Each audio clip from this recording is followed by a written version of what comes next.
There are lives that shine so brightly, they cast shadows long enough to swallow anyone who stands too close.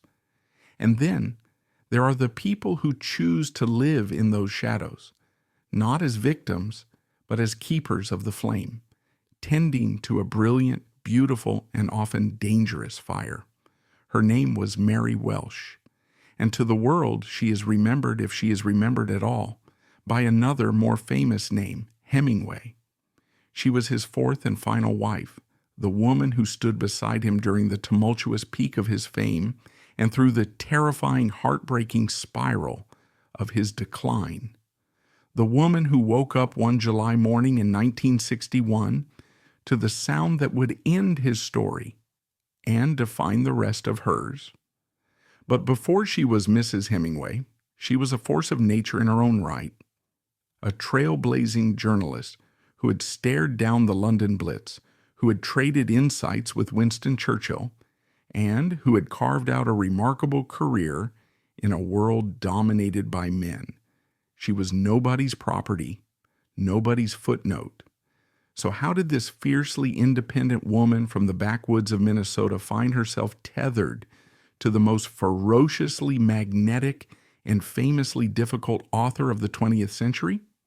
This isn't just the story of a great writer's last love. It's the story of the woman who survived him, a story of passion, of sacrifice, and of the bewildering, often impossible price of loving a genius. It's a story you may think you know, but whose most revealing chapters have remained until now largely unread. To understand Mary, you have to understand where she came from. She wasn't born into the sophisticated literary circles of Paris or New York. Mary Welsh entered the world in 1908 in Bemidji, a rugged logging town in the northern woods of Minnesota. This was a place of stark beauty and harsh realities, a landscape that demanded resilience and bred a certain kind of practical, no-nonsense character. Her father was a lumberman, and she grew up with the scent of pine and sawdust in the air, learning self-reliance as a first language. This was not an environment that naturally produced foreign correspondence, but Mary was different. She was possessed by a restless curiosity and an ambition that couldn't be contained by the Minnesota woods. She attended Northwestern University studying journalism and quickly distinguished herself with her sharp mind and even sharper writing. She took a job at the Chicago Daily News, a tough competitive paper where she honed her skills before making the audacious leap across the Atlantic. By the time World War II engulfed Europe, Mary Welsh was in London, a correspondent for Time and Life magazines. Think about that for a moment. In the early 1940s, the world of war reporting was almost exclusively a man's domain. Yet here was Mary, a woman from a small American town, reporting on the front lines of history. She covered the Blitz, sleeping in shelters and filing stories by candlelight as bombs fell around her. She was smart, brave, and respected. She interviewed statesmen and generals and was married to an Australian journalist, Noel Monks. By all accounts, she was building a life and a career that was entirely her own. She had a strong sense of who she was. And then in May of 1944, she met Ernest Hemingway. The meeting itself has become the stuff of legend. Hemingway, also in London covering the war for Collier's magazine, was a literary titan at the peak of his powers. He was larger than life, a walking, talking embodiment of his own mythology. The writer, Irwin Shaw, invited Mary to lunch with him. Hemingway, then 44 years old and unhappily married to his third wife, the equally formidable journalist Martha Gellhorn, took one look at the 36-year-old Mary and was instantly captivated. He was not subtle. He famously declared, "I don't know you, Mary, but I want to marry you." Mary, who had seen her share of bravado and bluster, was not immediately swept off her feet. She found him boorish, arrogant, and overwhelmingly intense. She was a married woman, a serious professional, and had little time for the posturing of a celebrity author. She initially rebuffed his advances, but Hemingway was relentless. He pursued her with the same single-minded intensity he applied to hunting, fishing, and writing. He sent flowers. He wrote letters. He appeared wherever she was. He was a force of nature, and Mary, despite her better judgment, found herself drawn into his powerful orbit. Their courtship unfolded against the dramatic backdrop of a world at war. When Paris was liberated in August 1944, they were both there. Hemingway, in his typical fashion, had assembled a ragtag group of French resistance fighters and was liberating his favorite bars and hotels, most notably the Ritz. Mary was there as a journalist, trying to cover one of the biggest stories of the century, while simultaneously being pulled into the vortex of Hemingway's personal drama. It was a chaotic, intoxicating, and dangerous time, a whirlwind of adrenaline and champagne that blurred the lines between her professional and personal lives. By the end of the war, her marriage to monks was over, and Hemingway's marriage to Gellhorn had spectacularly imploded. In 1946, in Havana, Cuba, Mary Welsh became the fourth and final Mrs. Ernest Hemingway. She had agreed to step into the life of the world's most famous writer. She had no idea that her most challenging reporting assignment was just beginning. Their home in Cuba, the Finca Vigia, or Lookout Farm, was their kingdom. For a time, it was an island paradise, a haven from the outside world. Here, Hemingway had his rigid writing routine, standing at his typewriter every morning from sunrise until noon, crafting the spare, powerful prose that had made him a legend. And Mary created a life for them. She was the manager of this complex world, the jefa of the finca, as the staff called her, the boss. She oversaw the household, managed the finances, tended to her beloved gardens, and acted as the gatekeeper against the endless stream of admirers and hangers-on. She created a sanctuary where he could work. Their days were filled with a routine of writing, swimming, fishing for marlin on his boat, the Pilar, and evenings spent reading and drinking. They entertained a glittering array of guests, Hollywood stars like Spencer Tracy, Katharine Hepburn, and Ava Gardner, bullfighters and writers and adventurers. On the surface, it was an idyllic, endlessly fascinating existence. But living with Hemingway was like living on the slopes of a dormant volcano. You never knew when it would erupt.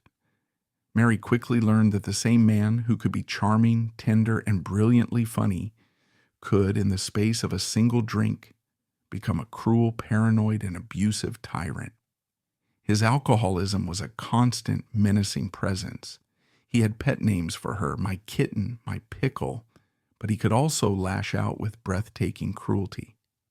In her remarkably candid memoir, How It Was, published years after his death, Mary documented the dizzying highs and terrifying lows. She describes moments of profound love and companionship, and then, without warning, moments of inexplicable rage. In one infamous incident, after she had spoken admiringly of the writer James Jones at a party, Hemingway flew into a jealous fury, drove her home, and fired a shotgun blast into a portrait of her hanging on the wall. He was a man of violent, unpredictable moods, and Mary was the one who had to navigate them, day in and day out. She wrote in her diary of her constant struggle. He is so loving and endearing and amusing and lovable when he is in a good mood. I must not let him needle me or get me into arguments. My job is to keep him happy. Her own identity, that of the tough, independent reporter, began to erode, subsumed by the all-consuming task of managing Papa, as he insisted on being called. She became his nurse, his secretary, his drinking companion, and his emotional shock absorber. A little-known but deeply revealing incident highlights the strange dynamic of their relationship. One day, Hemingway insisted Mary learn to shoot a pistol. He set up tin cans for her to practice on. When she hesitated, he became angry, demanding she prove her nerve. She complied, but her hands trembled. It was a test, one of many he would subject her to. She had to be tough enough to be his partner, but submissive enough to be his wife. It was a tightrope walk she would perform for 17 years. The first major crack in their Cuban paradise came far from home on the plains of Africa. In 1953, they embarked on a long-awaited safari, a trip meant to recapture the magic of his earlier African adventures. It ended in disaster. In the span of just 2 days, they survived not one, but 2 separate plane crashes. The first crash occurred when their chartered Cessna hit a utility pole while trying to avoid a flock of birds. The plane was mangled, but they escaped with minor injuries, Mary with 2 broken ribs. To get back to civilization, they boarded a second, smaller plane. On takeoff, that plane exploded. Hemingway used his own head to butt his way out of the burning wreckage, suffering a severe concussion. Mary escaped with more injuries, but it was the unseen damage to Hemingway that would change everything. He had suffered skull fractures, spinal injuries, and ruptured internal organs. The press, for a brief time, even reported that he was dead. But the most devastating injury was to his brain.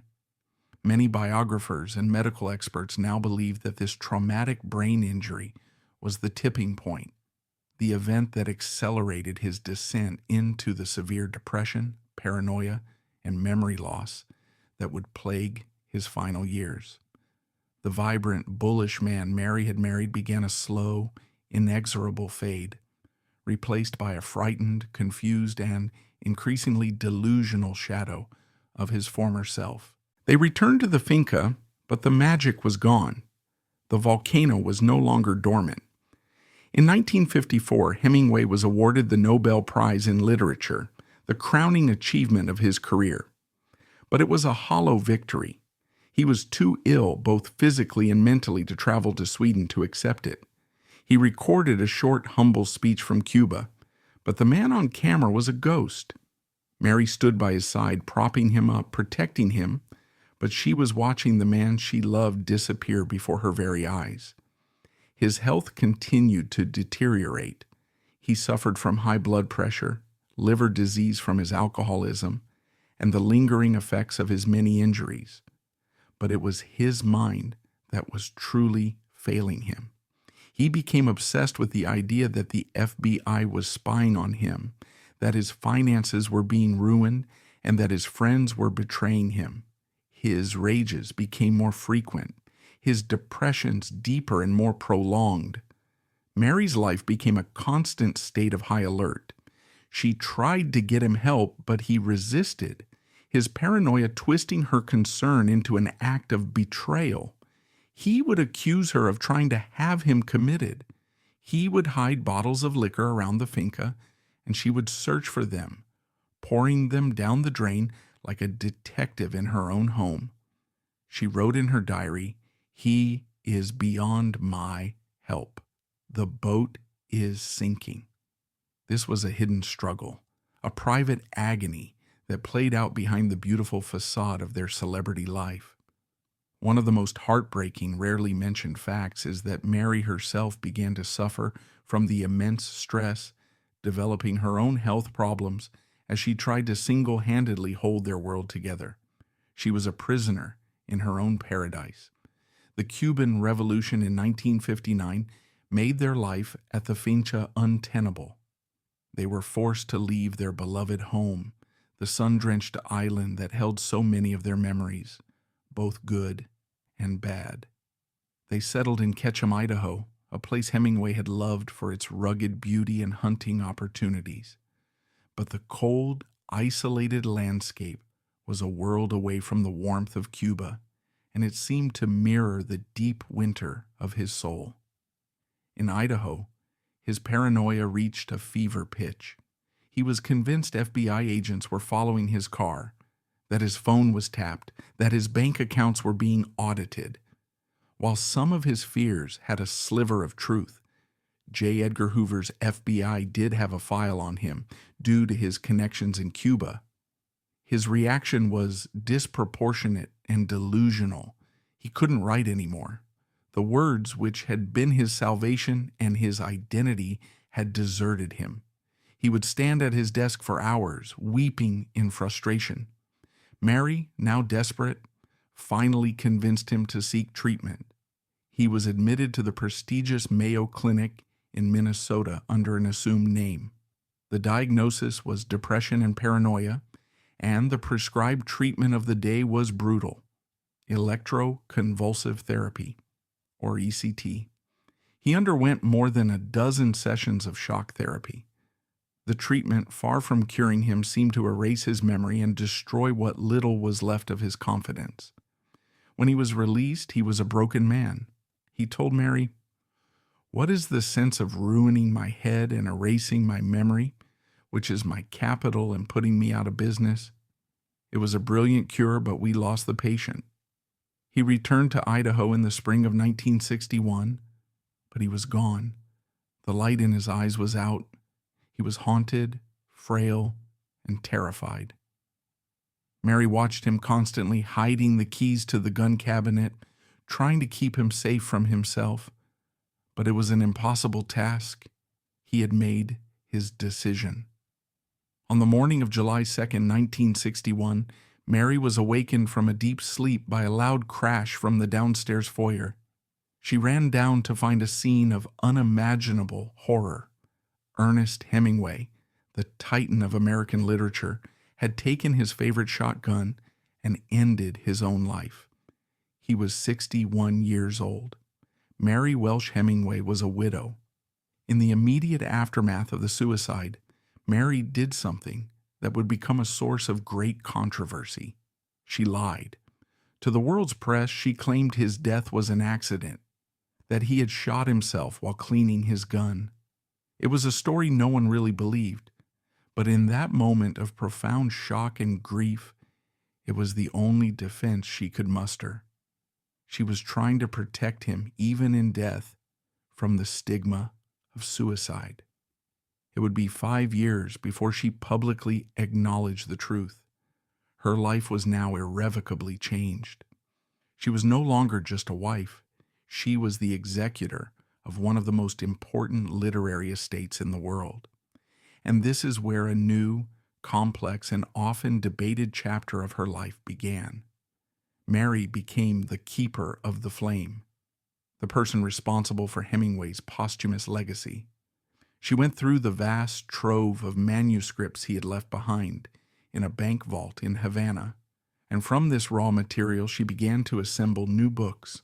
This work led to one of the biggest controversies of her life. She was the driving force behind the publication of works like A Movable Feast, Islands in the Stream, and The Garden of Eden.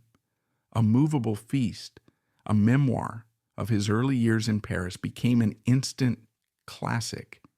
But many scholars and Hemingway purists have since accused Mary of taking unforgivable liberties as an editor. They argue that she didn't just compile his work, she altered it.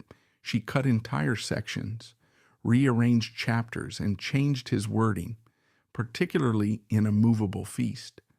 Some believe she did this to sand down his rougher edges, to present a more romanticized version of their life and his character, and perhaps to settle old scores with people he wrote about unkindly.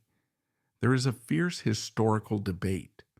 Was she a faithful steward of his work, making the necessary editorial choices to bring unpublished manuscripts to light? Or was she a censor, a revisionist who fundamentally changed his artistic intent to fit her own narrative? It's a debate that continues to this day, and it adds a fascinating layer of complexity to her story. She was not just a passive widow, she was an active and powerful shaper of literary history.